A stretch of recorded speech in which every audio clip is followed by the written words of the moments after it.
guys, and welcome back to my channel. I am Britt, and if you haven't subscribed yet, you probably should because I talk about geeky things. And today,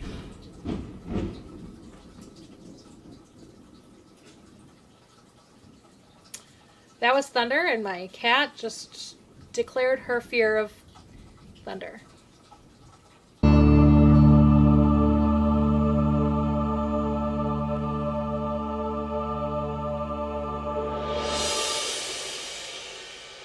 Hey guys, welcome back to my channel. I am Britt, and if you haven't subscribed yet, you probably should because I talk about geeky things. And today we're going to talk about Power Rangers from a very critical point of view. Why should that surprise anyone? So one thing that I've always loved about Power Rangers is finding patterns, finding the formulas within Power Rangers, and figuring out the formulas that were different between Saban seasons and Disney seasons. And it'll really help going into Hasbro seasons to kind of get an idea of what direction they're going to go. And so I thought it'd be fun to break down all the leaders of Power Rangers. So not necessarily all Red Rangers. Rocky will not be a part of this list. I always leave out the Alien Rangers, and only just because it was such a short mini series that it really doesn't matter. And of course, Eric, while canonly a Red Ranger because he was in Forever Red, not a leader of the team. So I wanted to break down all the leaders of the Power Ranger teams, plus of course Tommy.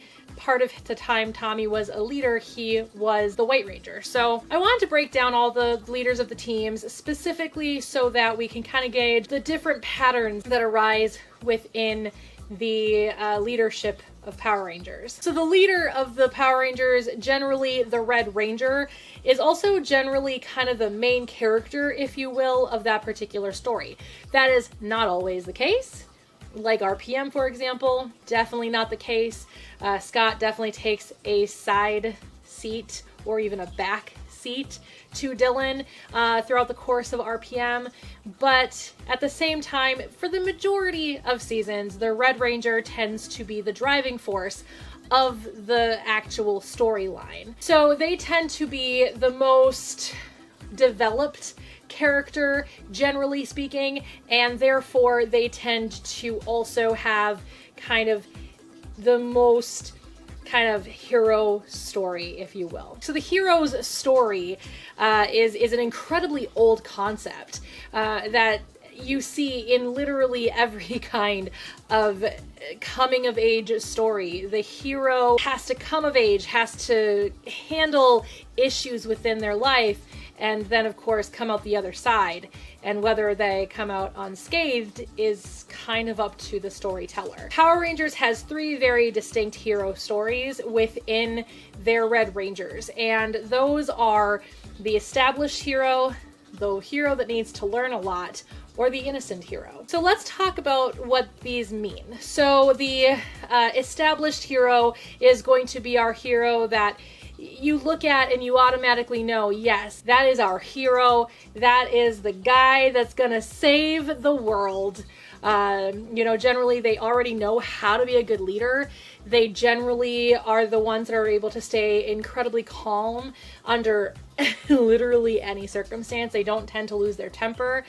There isn't much character development for them either, which is kind of a downside to this type of character. It is a character that is often told in children's television or children's stories in general. It's a very common character archetype, and Power Rangers is littered. Specifically, Saban seasons are littered with this kind of hero. The hero that has a lot to learn is generally the most kind of stereotypical story that you're going to come across. And to put an example, like Simba in The Lion King, he had a lot to learn. This is going to be the definite coming of age story. This is going to be a hero that may not seem like the best choice of hero, tends to be kind of an outcast, or tends to be new in this established world that you're stepping into. You're kind of stepping into it with this particular hero. This hero tends to go through a lot of character development. This hero also tends to have, like I said, a lot to learn. They start from point A and get to point Z, and they usually experience the most hardships. They also tend to be the ones to lose their cool most often. They have anger issues sometimes. They're definitely the ones that are kind of moving forward and, like I said, have the most character development. Then you have the innocent hero. The innocent hero is another one that Saban liked to use a lot. This one in particular is going to be somebody who doesn't know a ton, somebody who starts the story being very immature, and again, much like the needing to learn a lot hero, this particular hero is also going to kind of be the person you look at and go, yeah, no, this isn't the right choice. They also have a lot to learn, just in a different way, versus them having to overcome some obstacles that stop them from being a good leader. These tend to have to learn and be hit with their naivete and kind of have to overcome a lot and learn a lot in regards to just learning about the world, becoming more street smart, if you will, where the hero that has a lot to learn tends to already be pretty street smart. They're not naive, but the innocent hero is going to be very, very naive. So let's go ahead and break down every single leader of the Power Rangers team and kind of let you know who's in what list. So let's start with the established heroes. Like I said, Saban tended to use this particular archetype. The established hero is going to be that character that, like I said, look at as kind of this quintessential hero. He doesn't need to do a lot of growth throughout the course of the season because he's already a good leader. He's already a good hero. There's really not much left. He keeps a level head most of the time. There's very little to go off of, and this can actually be quite dangerous in storytelling just because you need somewhere for your character to grow, for your character to go, and your character just isn't going to go anywhere if you've already established them as a hero. So our very first ever leader of the Power Rangers, Jason, the Red Ranger from Mighty Morphin Power Rangers, seasons 1 and 2. Halfway through 2, he leaves, but also halfway through 2, Tommy becomes the White Ranger. But Jason is one of our examples as an established hero. Jason, as the character exists, is not a growing hero. He's already this great kind of level-headed guy. I mean, the very first episode of Power Rangers, he already knows how to teach martial arts really well and teaches Billy that, you know, everyone starts out, everyone's a beginner, and it's okay that you're not perfect. Because Jason is already this perfect hero. He's the one who wants to stay and help. He's almost the exact opposite of what we see in Mystic Force, where Nick is the first one to want to leave. You know, you've got Jason who's still standing there staring at Zordon, and all the others are saying, come on, let's go. And he's the one saying, we shouldn't have left. I mean, he chose us to save the world. I said, we do it. He was the one who was kind of pushing everyone to kind of do the thing. You know, and like I said, almost the exact polar opposite of what we had in Nick in Mystic Force, which was Nick not believing in stuff, not wanting to believe in himself, and being the first one to want to leave. So Jason is definitely one of our established heroes. Tommy, the White Power Ranger, and then eventually the Red Zeo Ranger, and for half of the season, the Red Turbo Ranger, again, is an established hero. Tommy comes in kind of obviously as an anti-hero because he starts out evil. Even when he is the Green Ranger, there's still this kind of dark air about him, essentially. But the second he becomes the White Ranger, his character changes, and his character becomes this just very perfect hero. And again, Tommy doesn't have a lot of growth to do because they never really jump into when he was evil. And even after he becomes the leader, it's almost like the evil Green Ranger never really happened and really isn't mentioned a lot aside from a few times throughout the course of the rest of the series. But at the end of the day, he's definitely still an established hero. He keeps a very level head. He doesn't have much room to grow because he's already there.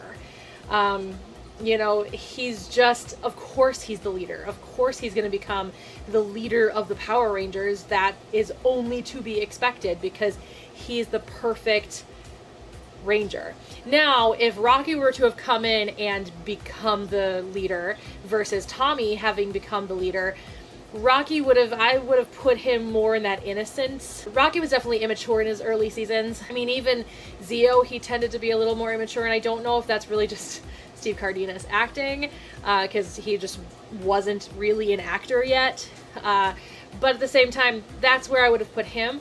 But Tommy, definitely established hero. TJ, I put in established hero also, because again, TJ really didn't have a lot of room to grow. There was really nowhere for TJ to go. Before he was even a Power Ranger, he was there with Cassie, and you know, he was the one who was like, I gotta go help this girl, Catherine. I gotta go help this girl. I gotta go do the thing. Like, I gotta be the hero. It was like there's this calling inside of him to be this hero. And so when he became the Red Ranger, there really was nowhere for him to go. Again, he kept very level head. He was just always kind of the quintessential leader of like the let's go and let's do this, and if the Rangers failed, if the team failed, it was his failure. And it just, he was definitely one of those established heroes. Our next established hero was Carter. And this, I think, is mostly just because of the fact that he was already established as a rescue person. He was already a hero as a civilian at being a firefighter. But also, when they cast this role, when they created this role, they were able to create this guy where, yes, he had a lot to learn, but at the same time, he very much kept a level head and didn't make a ton of mistakes. And the mistakes he did make were just his own oversight of not necessarily seeing the entire picture. And so while, yes, there was a lot to learn, I can't put him in that kind of perspective because of how the a lot to learn is more of the kind of starting out as definitely not a hero. Carter is definitely a hero. And again, not a ton of room for him to grow because he was already trained to be a hero before he was even a Power Ranger. So it's just, I don't, as much as I love some of these characters, unfortunately, I feel like there's so little for them to be able to do, very little character development for them to be able to have, because of kind of how they started the characters. Our next established hero, it took a while, but it's Scott from Power Rangers RPM. Scott, and I think the only reason Scott ended up being this kind of already established hero is, one, he was already trained in military because his father obviously is the head of the military, but also because the character did have to take such a backseat to Dylan. And I think that if the story had been more about Scott and his relationship with his father and his relationship with his brother, had that been more of a storyline than what they actually gave it, I feel like Scott would have been in a very different position. But I think the fact that they chose to focus on Dylan and his story really put Scott to the backside, and so they really didn't need a lot of character development for Scott because they already had it with Dylan, and because of that they had it with Summer and they had it with Ziggy. And not that there isn't character development, there's always character development. It's just I feel like Scott's was definitely more of an established hero kind of motif than anything else, and mostly because of the fact that they just chose to focus on Dylan instead of Scott. The next established hero is Jaden from Power Rangers Samurai. And this one, you know, if I ever rewatch Samurai, maybe I would put him in a different position because he obviously also had a lot to learn. But again, Jaden was trained from a very young age to be the ranger that he is. It's not like he just stumbled upon these powers like other Power Rangers. He knew that he was destined for these powers, and he was training with his master for years for his time to come and be a Power Ranger. So this was a very easy place to put him, even though I haven't seen Samurai since, when was it, 2013? Good Lord. It's been a long time since I watched Samurai. I think I tried, and I just stopped. And the final established hero is Troy from Power Rangers Megaforce. So Troy, again, was just very much already, I mean, Neo Saban doesn't come with a ton of character development to begin with, so let's just be real. But I think that Troy, you know, being that he was the one being fed these images, being fed these things, being fed this kind of foresight into the legendary battle. The fact that he was fed these things really gave him this drive to want to be a good leader from the beginning. He's the one who's like, let's go train, let's go do things, let's go. And he was the one who was definitely just very much kind of like Jason, not a lot to go off of, let's be real. But I think even though Austin St. John, again, not really an actor at the time, did a lot better job. But that's Neo Saban for you. Terrible acting. Just bad acting. So let's talk about my personal favorite of these categories. The hero that has just a lot to learn. Again, the hero that has a lot to learn is the one that comes with the most character development. It is the one where you get to really see their growth, whether that is for the audience or for the actual character itself. And granted, if it's for the audience, it's also for the character, but usually it's for the audience of the character, or for the character. We're going to talk about character development in another video, but I digress. Let's talk about my favorite, because of the ability of character development throughout the course of the show. So the first Red Ranger, or first leader of the Power Rangers that we come across that has a lot to learn, is Andros. And I put Andros in this even though, because he was already a Power Ranger and had been a Power Ranger, he had a lot to learn in regards to how to handle his emotions. Andros was not a trusting person initially. I mean, at first, he didn't even want the other Rangers' help. He kind of shunned them and pushed them off to the wayside. Later, we find out mostly because of the fact that he's afraid of them dying, because he lost his entire team. So, I mean, Andros went through a lot. And then, of course, the fact that he has the entire storyline about his sister and really losing the Rangers' trust when it comes to that particular aspect of the story. When he brings Astronema on board, they're not happy about it. They don't think that this is a good idea. And so Andros definitely had a lot to learn about trust. Andros had a lot to learn about his emotions, had a lot to learn about being a good leader to people who he didn't know and people he didn't really trust to begin with. So Andros, I feel like, really does fit into this category, though he does inch his way already to established hero. But I think that there's enough character development for the character that he definitely fits in this category as well. The next time we come across a leader of the Power Rangers that has a lot to learn, it's Shane from Power Rangers Ninja Storm. And Shane, I think, is kind of the opposite of Andros in the sense of, if he were going to really go anywhere, he would be more on the innocent side, and he'd be like a hybrid of the innocent and the hero that has a lot to learn, aside from Andros, who's more of a hybrid of the hero that has a lot to learn and the established hero. So there's definitely a difference there. But Shane definitely starts out more mature, but his immaturity doesn't lead to innocence. His immaturity leads to kind of bullheadedness and just kind of loose cannonness. He really fits into this category because if you see who he is in the first episode versus who he is in the last episode, he's almost unrecognizable. And I gotta hand it to Disney, because Disney did really well with that character. Even though I'm not the biggest fan of Ninja Storm personally, I really do like what they did with his character throughout the course of it, because the character development was very subtle, yet very stark. Because like I said, you look at the first episode and the last episode, he's barely recognizable as far as character is concerned.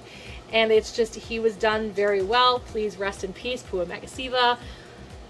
But yeah, he just did a really good job. And definitely in the category of a hero who has a lot to learn. The next one that I wanted to talk about was Connor. Connor, he's kind of my poster child for this particular category, because Connor really had to win me over. I did not like Connor when I first watched Dino Thunder. I think I was 17. I think I was a junior in high school. when I first watched it, and I did not like him at all. I thought that he was just sexist and rude and vulgar. Obviously, as vulgar as you can be on a kids' television show. But he starts off the series just so bad and so terrible that all of a sudden he becomes a Red Ranger, and you kind of go, huh? Because this is the first time you have such an unlikable person becoming the Red Power Ranger. And that's just, and if you've been following the series like I had at this point, it was hard to stomach the idea of a person like Connor becoming the Red Power Ranger. But by the end of the season, you couldn't think of anybody else being the Red Power Ranger. And that's the beauty of this particular category. So we're going 3 for 3 here, and we're hitting right away with SPD with Jack. So Jack fits into this category. He had a lot to learn because, you know, he had to learn how to channel his Robin Hood tendencies, his wanting to do something great with his life, wanting to help out the less fortunate. He had to learn how to channel that just a little differently, so he wasn't stealing to do it.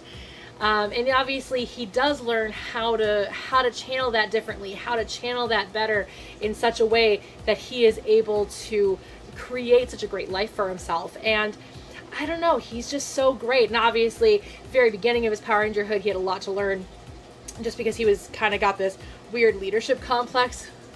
You know, I'm the leader, I'm the one in charge, y'all can go do all the dirty tasks, I'm gonna do all the leader things.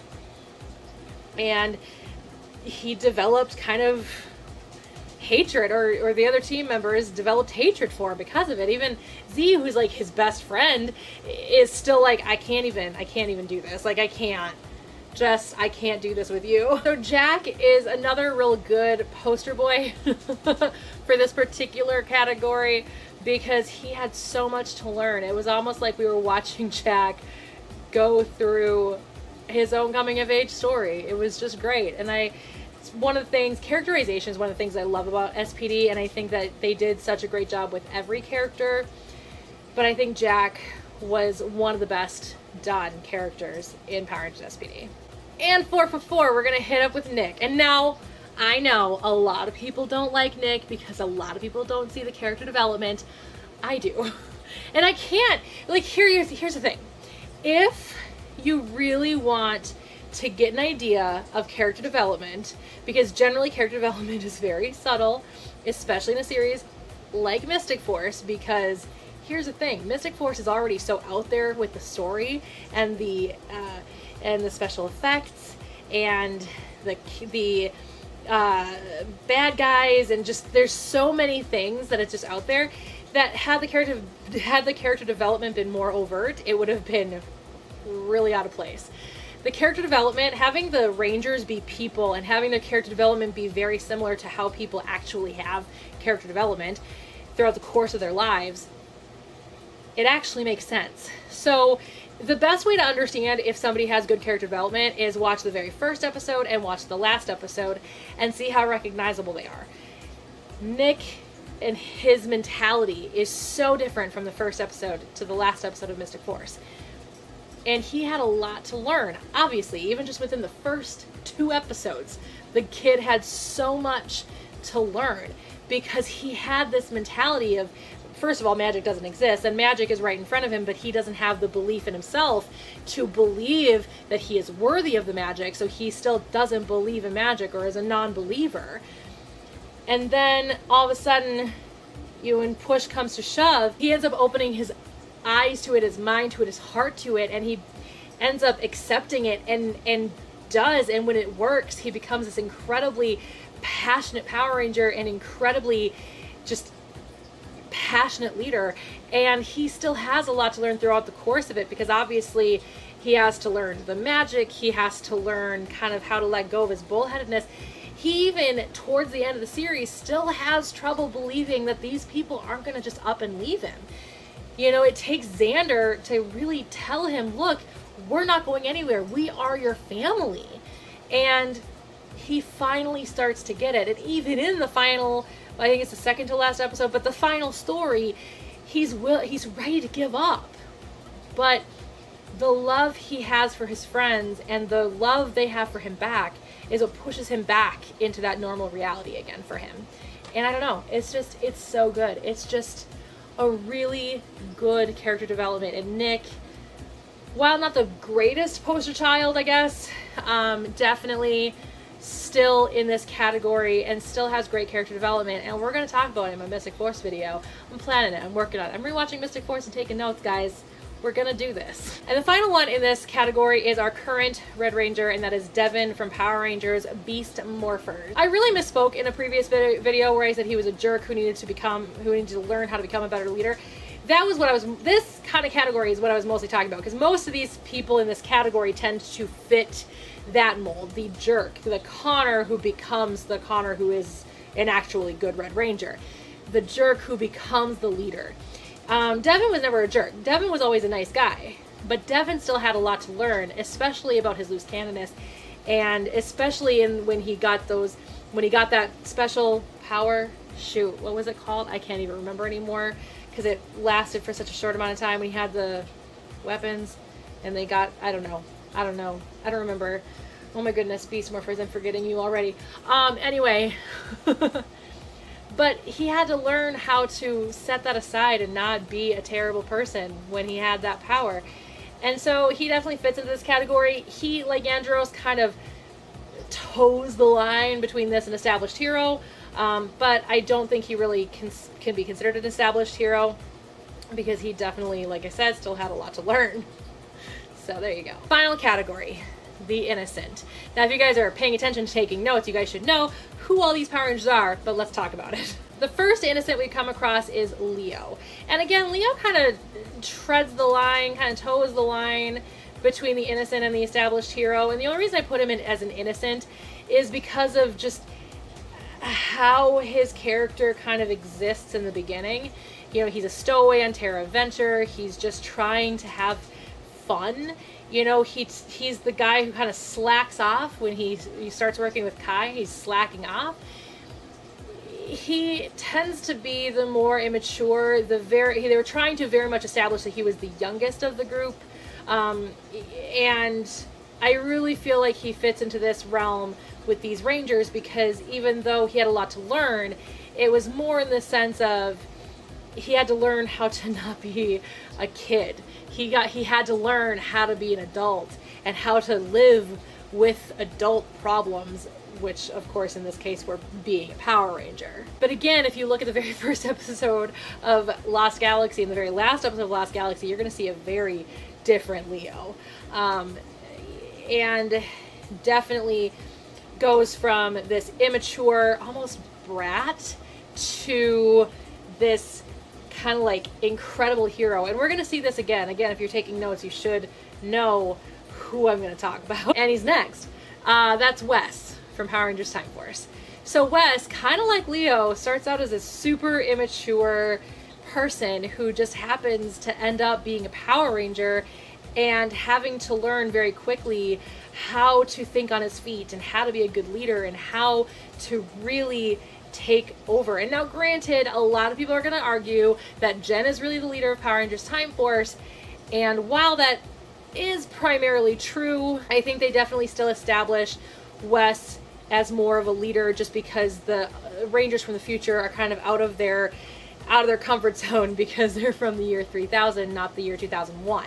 So even though, yes, I would consider Jen the leader of the Time Force Rangers, really kind of like when the Space Rangers were on Earth, TJ kind of still took over versus Andros. This was still definitely more Wes's wheelhouse. So that's why I include Wes as the leader, just because of the fact we have him as the Red Ranger and as the person who knows the year better than the actual leader. But if we were going to throw Jen in here, she would definitely be thrown into the established hero with her toe in the line with the A Lot to Learn Rangers, or the A Lot to Learn hero, just because she did have a lot to learn. But there were a lot of things that they took out of the Sentai that I think they could have done with Power Rangers for the character of Jen, which would have made the character even better than she already was. The next one I want to talk about is Cole from Power Rangers Wild Force, and this one really sticks home because I just finished watching Power Rangers Wild Force. You know, so Cole is so fresh in my mind right now. But obviously Cole being raised in the jungle, basically being George of the Jungle or Tarzan, whatever you want to, you know, whichever story you want to fit him with. Cole being this kid who was raised in the jungle and just wanting to find his mom and dad, being so connected to animals. He just is this light. He's kind of like Shu from Now Then Here and There. If you guys have ever seen that show, that anime, it's good. If you haven't seen it, you should. It's really good. Anyway, but Cole just is kind of what I call Shu is the hope inside Pandora's box, and that's really Cole. I mean, they took his character his character was very similar in the Sentai too, so I don't want to discount that. The fact that his character came from the Sentai, essentially very different upbringings, very different situations, but the characterization itself was very, very similar. And Cole was definitely one of those characters that, you know, you just look at and just want to go, oh, how does he even exist in the real world? Because yikes, I wouldn't trust him to cross the street by himself. So yeah, I think that Cole definitely fits into the innocent. He's kind of the poster child for the innocent category, because man, he was even there being like, no, like the orgs, you know, they're animals, they have hearts. I mean, literally a translation from the Sentai into Power Rangers, but it's fine. I don't mind that. But yeah, no, they have to, and then he's just like devastated to find out that they don't have hearts. And he had to, and the biggest piece of his character development was learning that, but also learning that Master Org killed his parents after all. Like, just, and not only did Master Org kill his parents, but it was actually their friend. Like, he just had so much thrown at him over the course of Power Rangers Wild Force that it was like, how could he ever even think about surviving that? Next up is Mac from Power Rangers Operation Overdrive, and I'll be honest, this is definitely a season that I feel like I need to rewatch, and rewatch soon. So that might be something I'm gonna do here once I run out of Sentai to watch, and because I'm on the last one that's available legally in the United States. So, but anyway, so Mac from Power Rangers Operation Overdrive. Again, though, I think Mac was very similar to the story for Leo, where they were really just trying to establish that he was definitely the youngest in the group.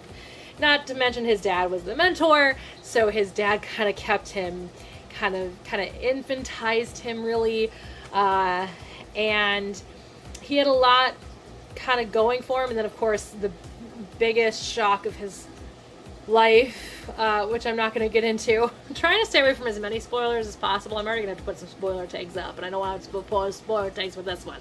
But the biggest shock of his life, and if you guys have seen Operation Overdrive, you know exactly what I'm referencing. I actually just watched that scene not too long ago.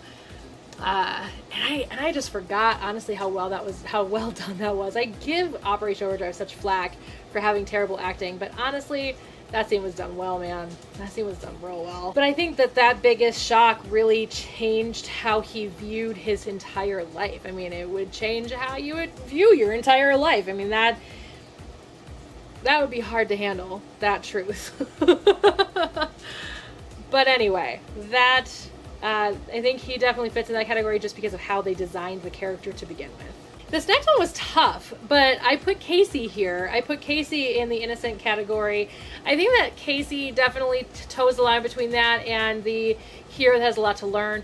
But Casey, again, started out as a cub in the Kung Fu school, you know, so they had already kind of infantized him really into this kind of more innocent kind of mentality. He was the last one to get his new master, so obviously, like, he had kind of this already steps behind the other two, so I think that definitely fits the criteria for me with Casey. And Casey just, again, toes the line with that and having a lot to learn, because obviously when RJ becomes a Power Ranger, he has some serious issue with that, and an almost immature issue with that, which is also why he fits into that category even with that storyline, but still has a lot to learn as well. So he kind of toes that same line, but definitely I feel like fits more into that innocent side because of just how his character was initially conceived. The next innocent I'm going to talk about is Tyler. And Tyler, again, just starts out very immature. very childlike, because his whole notion was, I just want to find my dad. And that was his whole goal, his whole mission in life was to find his father. And so I feel like he stumbled into becoming a Power Ranger because of it. And I definitely think that there's just an innocence about him. So that's really all I have. I do need to rewatch Dino Charge too. And then finally Brody, who has a very similar story to Tyler, which of course is missing fathers galore in Saban, Neo Saban. But Brody definitely just, again, was kind of established as just the most immature from everybody else, and just the most that had to like learn to grow up than anybody else. So there you go. That's all I got, you guys. So you guys have it. The character archetypes that I have categorized all leaders of Power Rangers into. And there you go. Let me know what you guys thought. Let me know if you guys agree or disagree with anybody. Where would you move some of these Rangers with your own kind of mentality about the characterization and the acting and the conception of the character? Would you move any, and where would you move them to? And that's all I got. I'll see you guys all next time. If you guys would like to see all of my favorite Power Rangers from each Power Ranger season, you guys can click right here.